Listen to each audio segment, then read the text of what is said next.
صلاح الدین ایوبی کی قسط نمبر 99 میں آپ دیکھیں گے کہ سلطان نور الدین زنگی القدس پر حملہ کرتا ہے اور کہتا ہے کہ یلغار۔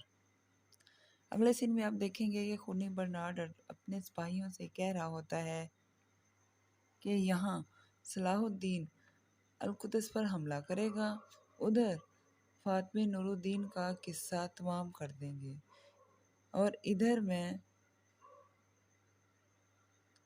نور الدین کی کہانی ختم کر دوں گا اور صلاح الدین کا قصہ ختم کر دوں گا۔ اگلے سین میں آپ دیکھیں گے کہ صلاح الدین ایوبی اپنے سپاہیوں کو حکم دیتے ہوئے کہتا ہے کہ چاہے مر ہی کیوں نہ جائیں، غزہ پر ہمارا پرچم لہرا کر رہے گا۔ اگلے سین میں آپ یہ بھی دیکھیں گے کہ سلطان نور الدین زنگی حملہ کرتے ہوئے آگے بڑھتا ہے اور یہ کہتا ہے کہ اتحاد اور بھائی چارے کے لیے ہے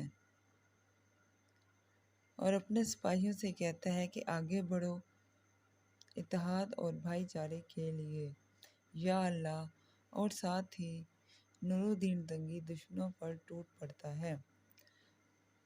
اگلے سین میں آپ دیکھیں گے کہ سلطان نور الدین کے القدس پر حملے کی وجہ سے صلیبی بکھلا جاتے ہیں۔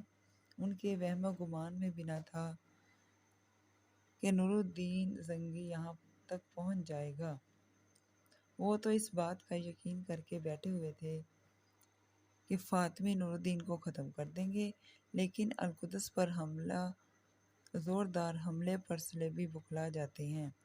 برنارڈ اپنے سپاہیوں سے یہ کہتا ہوا نظر آتا ہے کہ ہم پسپا ہو رہے ہیں، جلدی چلو، اور ساتھ ہی وہ قلعے سے باہر کی طرف چلے جاتے ہیں، سرنگ کے راستے، روپوش ہونے کے لیے یا پھر چکمہ دے کر دھوکے سے دوبارہ حملے کا ارادہ رکھتے ہوئے۔ اگلے سین میں آپ دیکھیں گے کہ سلطان نور الدین زنگی اپنے سپاہیوں سے کہہ رہا ہوتا ہے کہ جلدی کرو، تعاقب کرو خونی برنارڈ کا۔ اگلی قسط کے آخری سین میں آپ دیکھیں گے کہ جب خونی برنارڈ سرنگ کے راستے غزہ سے باہر نکلنے کی کوشش کرتا ہے تو اس وقت اس کی بہن الیسیا بھی اس کے ساتھ ہوتی ہے۔ خونی برنارڈ کا تعاقب کارا تیغن کرتا ہے، جس کو سلطان نور الدین زنگی حکم دیتا ہے کہ برنارڈ کا پیچھا کرو۔ وہ خونی برنارڈ کو دیکھ کر دور سے ہی آواز دیتا ہے، خونی گیدڑ۔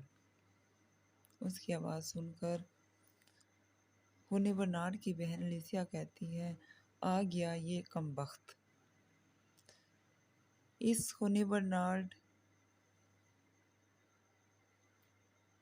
جو سرنگ سے باہر آ جاتا ہے فوراً سرنگ پر آگ کا گولا پھینکتا ہے اور یہ کہتا ہے کہ اب اس کو میرے انتقام کی آگ کیسی لگی ہے، اور ساتھ ہی گولا کا نشانہ لگا کر سرنگ کے دہانے پر پھینک دیتا ہے، جہاں فوراً ہی آگ لگ جاتی ہے۔